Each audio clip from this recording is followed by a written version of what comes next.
What's up, guys? Welcome to my first vlog living out here in the Philippines. I've actually been out here for about 18 months now, and in this video we're gonna break down everything that I spend every single month to live the lifestyle that I really love.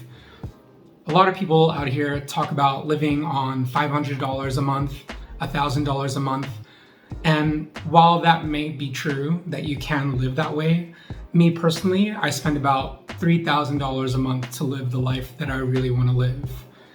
I'm going to be breaking it down, exactly what I'm spending. I'm going to be putting it up right here on the screen so that you guys can follow along.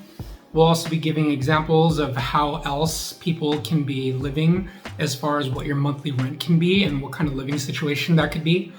And also a small little formula so that you guys can maybe estimate how much you're going to be spending living out here with either by yourself or with family or whoever you want to live with.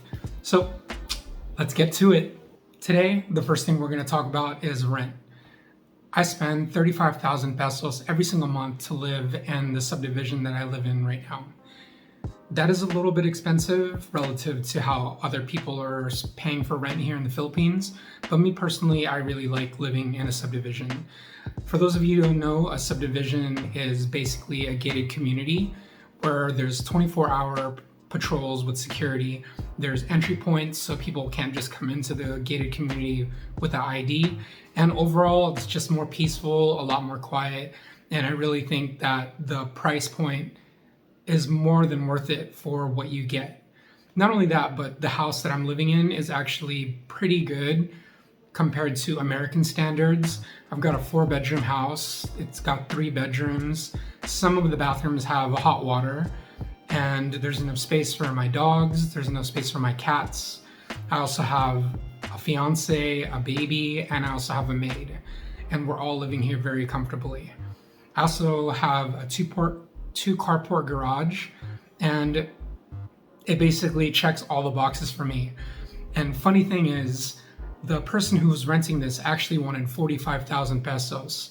But after shopping around, I was able to look at what the other places were offering for the same price point. And I was able to negotiate down to 35,000 every month because, to be honest, I could have gotten a brand new house, never lived in, for the 45,000. So that's what I mentioned. I showed them the listings and they were more than willing to negotiate. And there we go. I was able to get the 45,000 down to 35,000. The next thing we're going to talk about is we're going to talk about food. So typically I like to put the same amount of money towards my food as my rent. Some months I'll actually pay less, some months I'll pay more, depending on how things line up. I also started going to bigger outlets such as S&R. I started going to the Palenque, which is the marketplace here, the local marketplace. And I also shop at Robinson, where I do collect rewards points. I go to those places because there's still a lot of things that I would really like as far as what I'm used to in America, condiments, food types. And then there's things that I don't really need that stuff for, so I go to the local marketplace. But for the most part, I try my best to spend as little as possible with food. And I spend the same amount, or I budget the same amount, 35,000 pesos every single month. That also includes drinking water, that also includes eating out. For those of you who are going to be living the single life, it's probably going to be much less. The next thing we'll talk about is utilities. I spend about 13,000 pesos every month for utilities, and that covers my electrical, my water, my cell phone, and my internet. For electricity, I spend anywhere from 7,000 to 9,000 pesos every month, depending, because the rates do change every single month depending on the usage of the whole city. So some months the rate per hour or whatever they do is higher or lower. For water, I spend about 700 to 900 pesos every month. Some months it's actually lower because I think it's about the same pricing scheme as far as how much is available and how much is being used. For my internet, I'm spending 2,099 pesos. That's actually quite high because I do need really fast internet. I like to play games, I'm always on YouTube, and when I video chat with my family, I like to have very good reception. And not only that, but when I do have people come over, there's probably like 5 to 10 people on the internet at any given time. And with the speeds that I do have, it's more than good enough. And in the future, when I do get the place that I really want to stay, which is going to be out in the province, I do plan on getting Starlink, and hopefully the speeds are about the same. And if not, then we'll have to figure it out at that point. And then the last thing is my cell phone. My cell phone, I spend about 599 every single month, pesos, and that's to give me an unlimited text and talk plan through Globe. And that also includes 6 gigabytes of data. Basically, that's enough for me to do whatever I want throughout the whole month when I'm outside of my house, whether it's checking for Google Maps, checking for my Facebook posts, anything like that. And I even have a lot left over to let my fiance use my hotspot in case she needs to check her Facebook or do whatever she needs to do as well. The next thing we're going to cover is services. And when I talk about services, I'm talking about Netflix, YouTube Premium, and me personally, I spend 4,000 pesos just for those 2 things because Netflix is probably the only streaming app that I use besides YouTube, and it's more than worth it. So whatever it is that you like to watch in your free time, just make sure that you add this to your budget. The next thing we're going to talk about is credit. Now, a lot of you guys won't need to add this to your budget, but me personally, I am paying things off on credit. Those 2 things specifically are my car and my motorcycle. For my motorcycle, I bought it within the first 3 months of me living here. It's a Rusi, which is a Chinese brand. A lot of people have them here.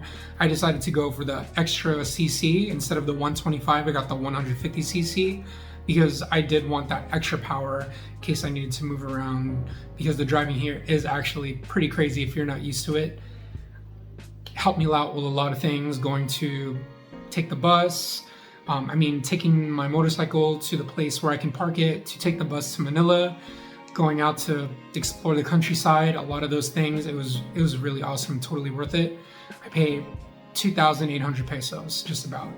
And then for my car, which I bought at the beginning of this year, 2025 Toyota Avanza, really cool car, mini SUV actually. It's a 1.3 liter. Don't really need anything fancy because you're not really going fast anyways, unless you're on the expressway. I'm paying about 21,000 pesos every single month for 5 years.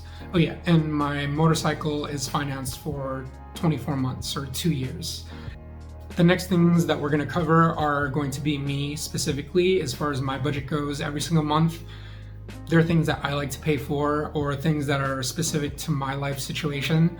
The first thing being having a baby. We just had a new baby here in April. Her name is Arianelli.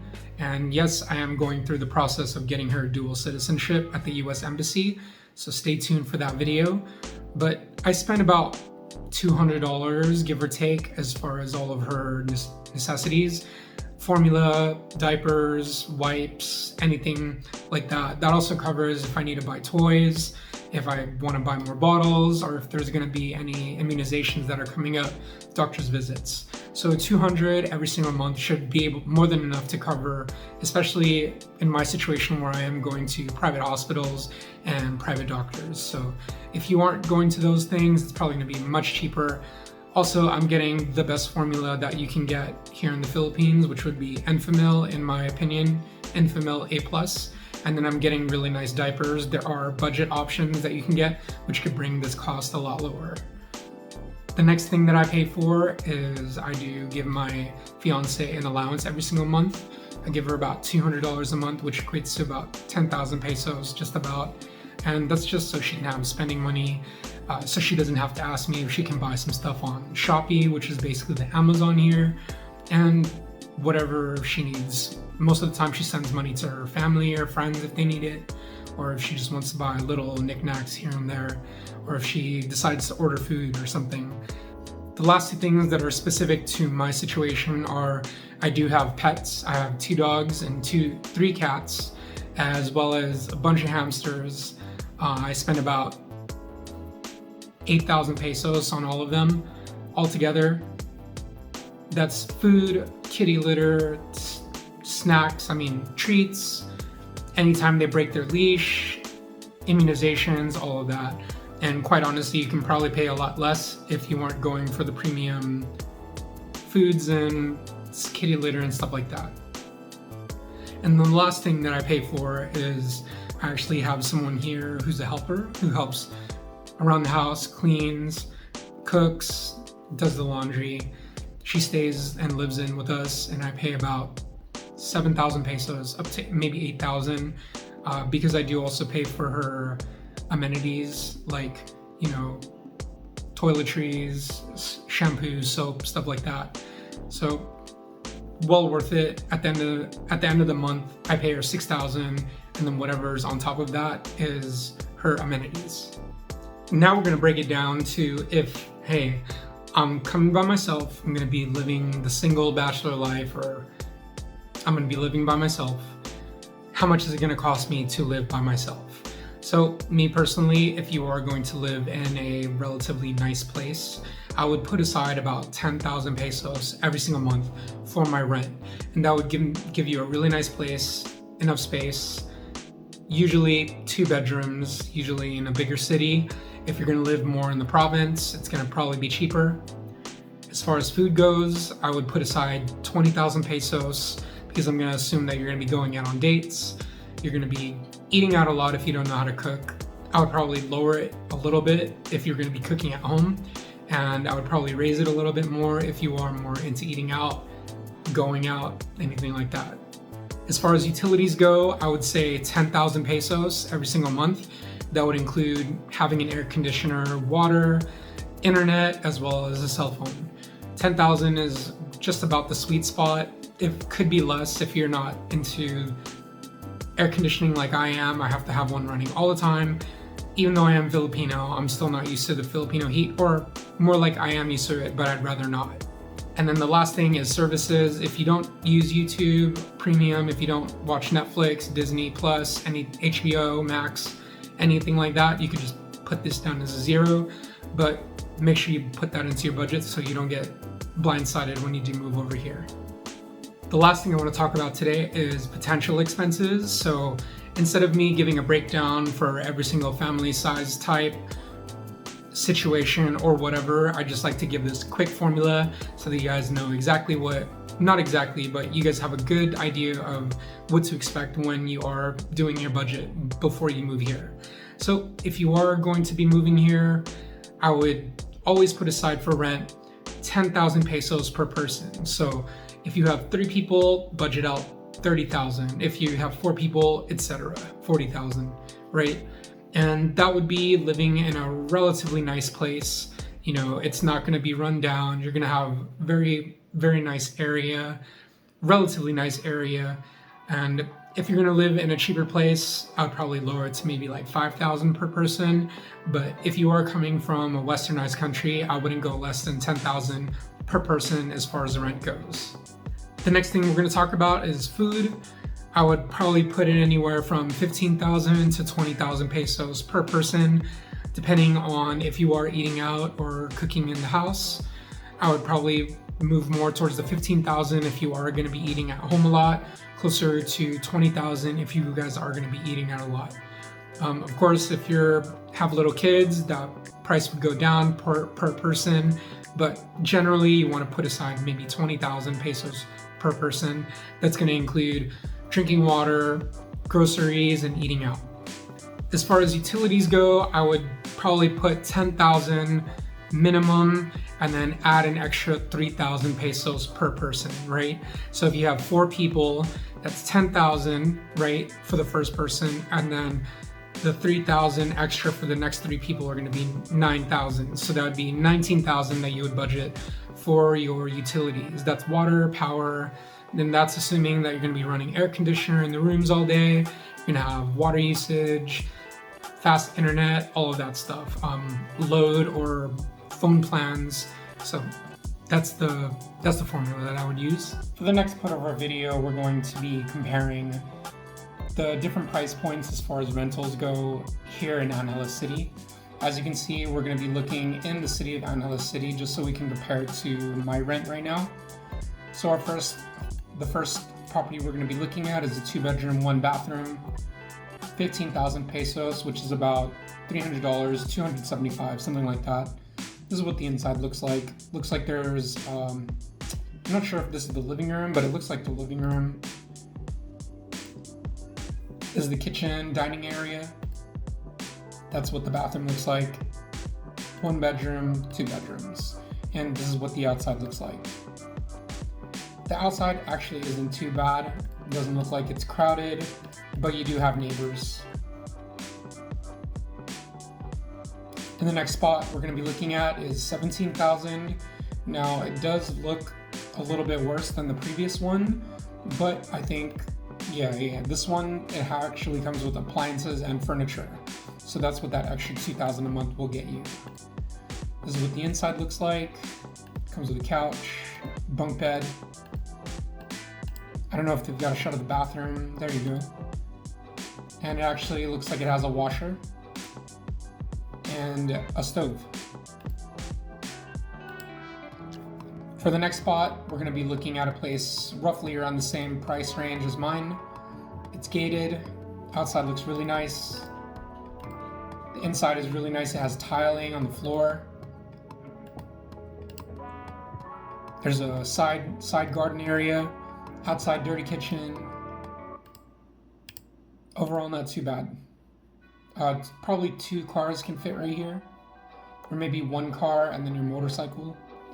And then the next spot we'll look at is $70,000, which is twice the price as mine. This is what the outside looks like. Inside looks like it does come with a few pieces of furniture, so you don't even have to worry about that. Kitchen is amazing. Lots of space. Looks like there's a living space upstairs as well. Enclosed shower. You get the gist. So now we'll go into the crazier ones. If you do have about $2,000 to spend a month, where you're already encroaching on Los Angeles prices, you can get a place like this. $125,000 and it's already fully furnished. It has a swimming pool as well. Living room looks really nice. Shot of the pool. Amazing kitchen. Overall, this is a really nice place, especially if you don't want to worry about buying appliances, taking it with you. So if you're just coming here, you just want to plop right into a house, this would be your best bet, especially if you need 4 bedrooms, 4 bathrooms. And then for the last place, $220,000, which is about $4,000 US, 5 bedrooms, 5 bathrooms. Huge front area. There's a garden area also. Nice toilets. Walk-in closet. Rooms look huge. Beautiful stairs. Look at its high ceilings. Really pretty. So if you need 5 bedroom, oh, and it has a pool. Nice.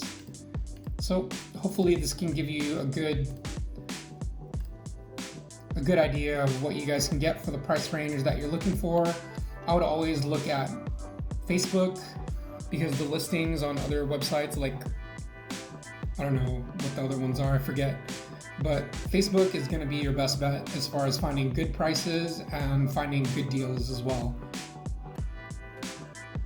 If you guys found today's video to be helpful, or if you liked it, I'd really appreciate it if you would give me a like or subscribe. And if there's anything that you would like to add or something that I didn't mention, make sure you put it in the comments so that maybe in a follow-up video, I can make sure to cover that. I am in the middle of building a website right now where I'm going to be putting more in-depth guides to everything, as well as, Excel spreadsheets for you guys to utilize, as well as printouts for anything that you might need when you move over here or even before you move over here, like checklists and stuff like that. So make sure you guys check that out. I'll be putting the link in the description. Really appreciate you guys coming through, and I'll see you guys next time.